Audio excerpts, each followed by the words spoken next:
History is filled with wars fought over land, religion, and survival matters of life and death that shaped empires. Yet hidden among these grand struggles are tales so bizarre, so absurd, that they sound more like satire than fact. Imagine men dying not for crowns or kingdoms, but for buckets, pigs, birds, ears in jars, and even fruit. These are not legends. They happened.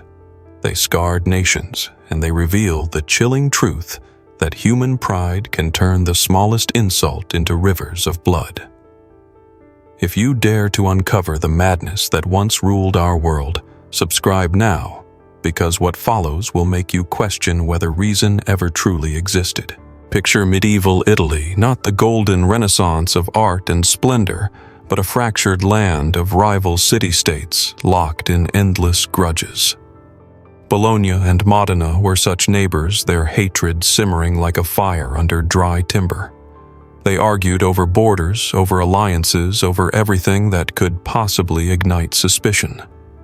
And in the year 1325, it took only the theft of a simple wooden bucket to set this fire ablaze. The bucket sat in the central square of Bologna, hanging above a public well where citizens drew their daily water. It was ordinary, stained with use, perhaps patched with iron bands, certainly not an object of wealth or power. But when Modenese soldiers crept into Bologna and stole it, carrying the vessel back as a mocking prize, Bologna exploded with rage. To them, this was not theft, it was humiliation carved into wood. News spread through the streets like lightning. Shopkeepers cursed Modena's name. Mothers clutched their children, and priests thundered from pulpits that the city's honor had been trampled.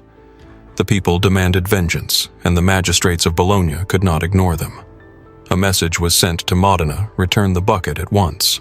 The answer came sharp as steel: come and take it. And so Bologna prepared to do just that. They called upon their allies, the Guelphs, sworn defenders of the Pope.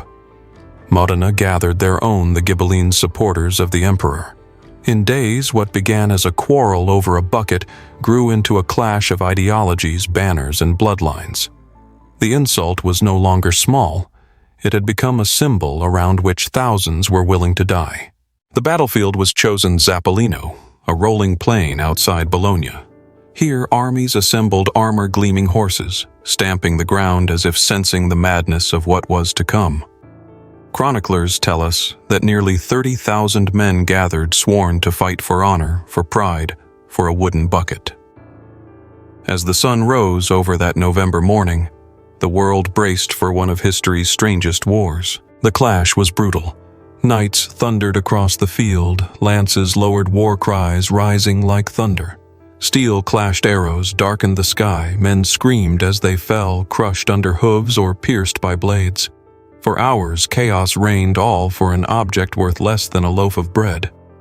By the day's end, the ground was littered with bodies, the grass soaked in crimson. Over 2,000 men were dead. Fathers, sons, brothers, all lying silent under the open sky, because two cities could not swallow their pride. Modena emerged victorious, driving Bologna's forces from the field. And their prize, not territory, not riches, but the bucket itself, hoisted high in triumph. The Modenese carried their wooden trophy back home and placed it in their cathedral tower. To them, it was proof of victory, a relic of defiance. And there it remains to this day. 700 years later, tourists still travel to Modena to gaze upon the infamous bucket, a silent witness to the absurdity of human history. But the madness did not end in Italy. No, the Bucket War was merely one chapter in humanity's long tale of fighting over trifles.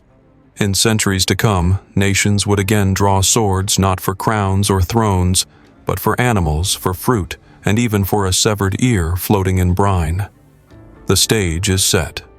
Let us leave Italy and journey forward in time, where a pig's hunger for potatoes nearly sparked a war between empires. The year was 1859, and across the ocean from Europe, a small island sat between British Columbia and Washington State. It was called San Juan Island, a patch of green land caught in the tides of empire. Neither Britain nor the United States could quite agree who owned it, and settlers from both nations lived side by side, uneasy neighbors bound by an invisible fault line. Among them was Lyman Cutler, an American farmer with a modest dream to grow potatoes in peace. Each morning he rose with the sun, tending to his field, the smell of earth on his hands, his livelihood resting in those fragile crops. Yet trouble lumbered into his life on four legs, snorting and rooting with stubborn glee. The culprit was a massive black pig owned by Charles Griffin, an Irishman working for the British Hudson's Bay Company. This pig was no ordinary farm animal. It was a marauder, a potato thief with no respect for fences or borders. Day after day it waddled into Cutler's field, tearing through the soil, devouring the crop as though it were its personal banquet.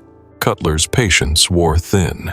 He complained to Griffin again and again, "Control your pig." But Griffin's replies were dismissive, even mocking.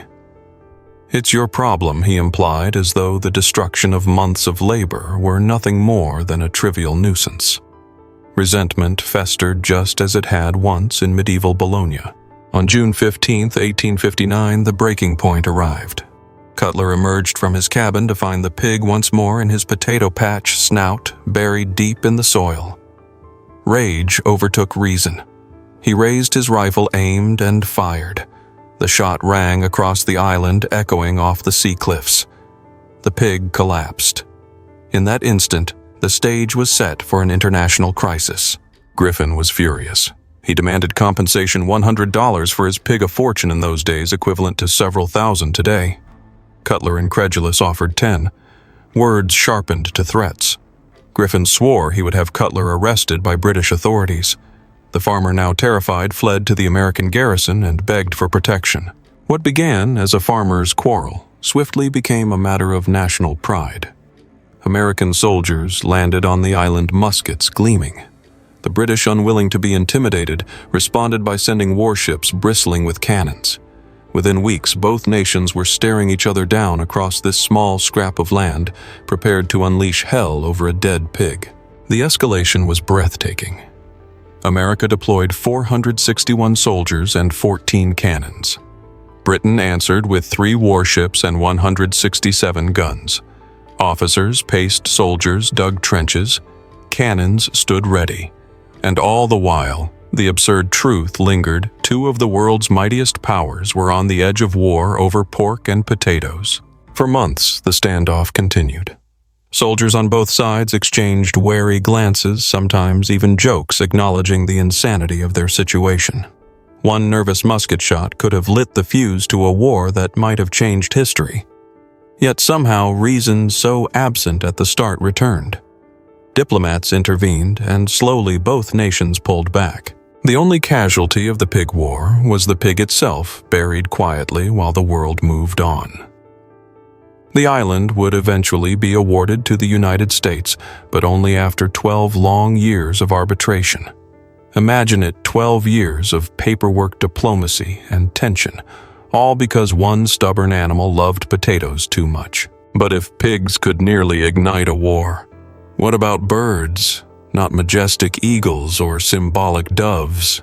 No, this time, it was emus, hulking, flightless birds with long legs, sharp claws, and an uncanny sense of defiance.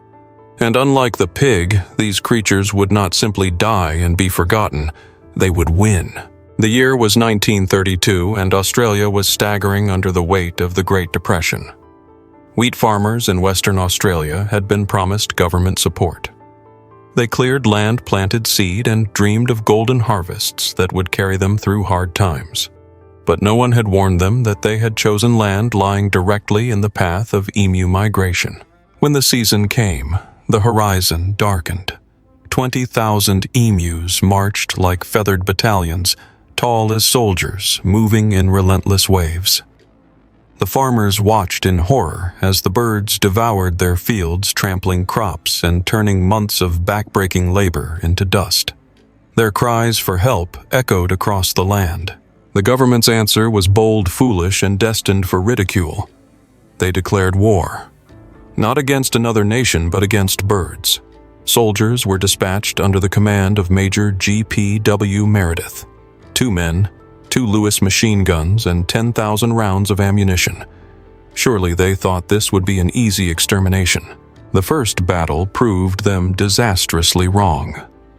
As the guns opened fire, the emus scattered in all directions, splitting into small groups, running in zigzag patterns that baffled the soldiers. These creatures were not mindless beasts. They were fast, coordinated, and in a strange way strategic. The army's bullets tore through empty air while the emus vanished into the brush.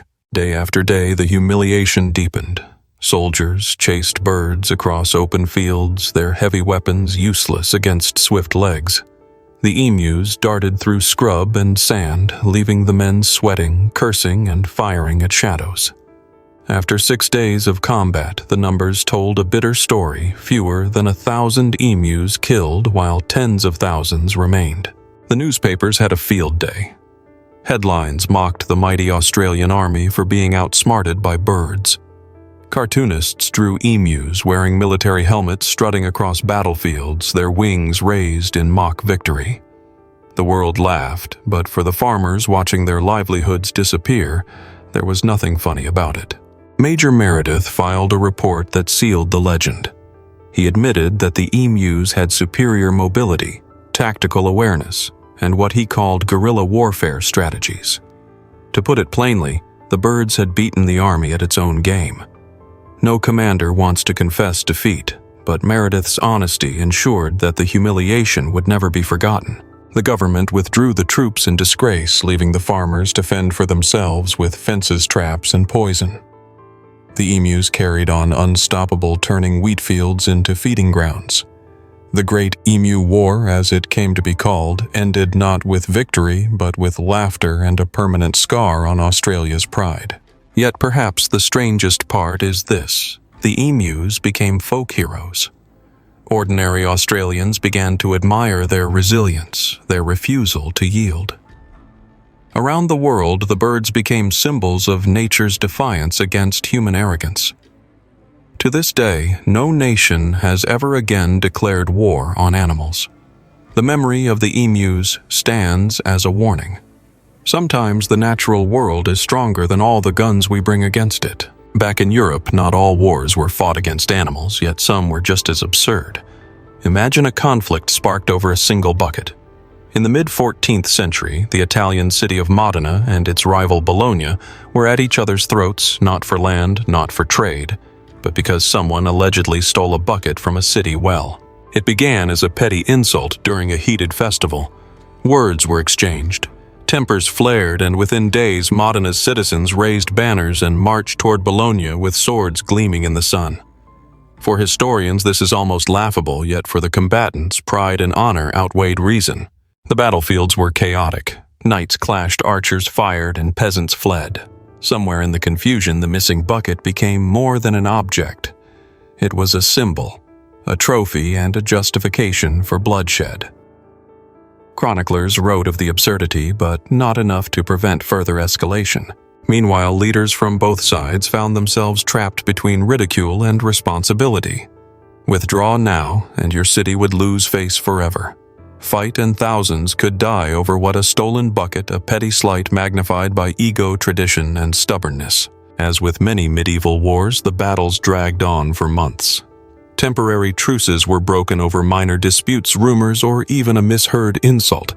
By the end, cities were battered, crops ruined, and countless lives lost, all over an object that in hindsight was entirely meaningless.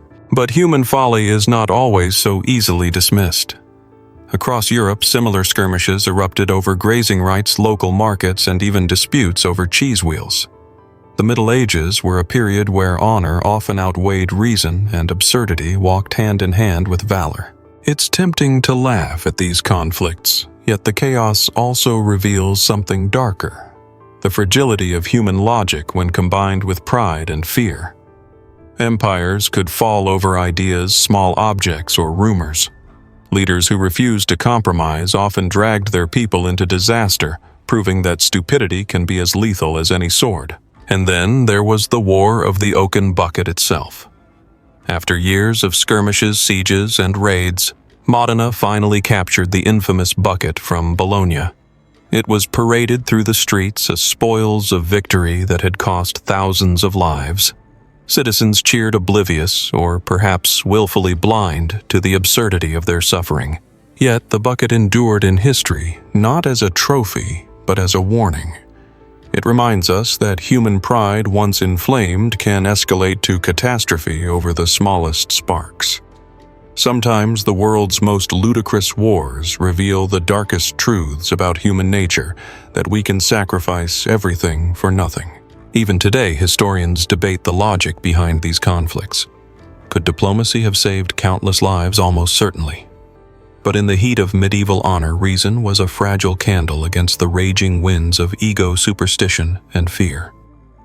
And so the bucket stands not just as an artifact, but as a monument to human absurdity immortalized in chronicles that still make us shake our heads in disbelief.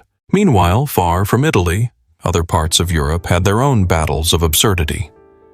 In England, disputes over who owned which patch of marshland could spiral into full-blown skirmishes. Knights clashed not for king or country, but because a farmer's cow had wandered onto the wrong field. It might seem laughable now, but back then, losing a cow could ruin a family.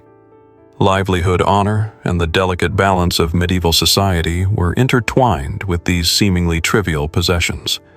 A single cow could provoke swords drawn under the sun, the clash of metal echoing across fields that should have been peaceful. In France, similar madness reigned. Towns fought over the rights to bake bread at certain ovens or to gather firewood from nearby forests. Every minor dispute had the potential to escalate into chaos, revealing the razor-thin line between civilization and outright anarchy. Historians often note the irony, while kings and nobles wrote treaties. Common people died over matters that today would barely merit a squabble. A stolen loaf of bread, a missing bucket, or a trespassing sheep could ignite passions that turned fields into battlefields. And yet humans persisted. Somehow, amidst all this absurdity, cities survived, markets reopened, and life continued. But the stories endured, whispered in taverns and recorded in chronicles, reminding generations to come that the cost of pride and stubbornness is often measured in blood. Consider the siege of Saint-Brieuc, a conflict ignited by an insult during a festival. Festivities meant to unite citizens instead festered division. One man's slander led to weeks of siege starvation and fire over words, not weapons, proving that sometimes the sharpest sword is human tongue. And then, in the heart of Germany, nobles squabbled over the right to hold court in a certain hall. Allegiances shifted like shadows at sunset. Wars flared over titles and precedence, not territory. What mattered was the perception of honor, the fear of losing face, and the stubborn refusal to compromise. Across the continent, one could see a pattern. Petty conflicts escalated because humans could not resist the allure of outrage. And in the chaos, ordinary citizens paid the price, caught in the crossfire of disputes that in retrospect were completely avoidable. It's fascinating in a darkly comedic way to imagine future historians puzzling over these wars for nothing. They read the chronicles, shake their heads, and ask, how could so many die over a bucket, a cow, or a loaf of bread? And yet there it is, a testament to the enduring absurdity of human pride. Ultimately, these conflicts remind us that logic is not always the ruler of human behavior.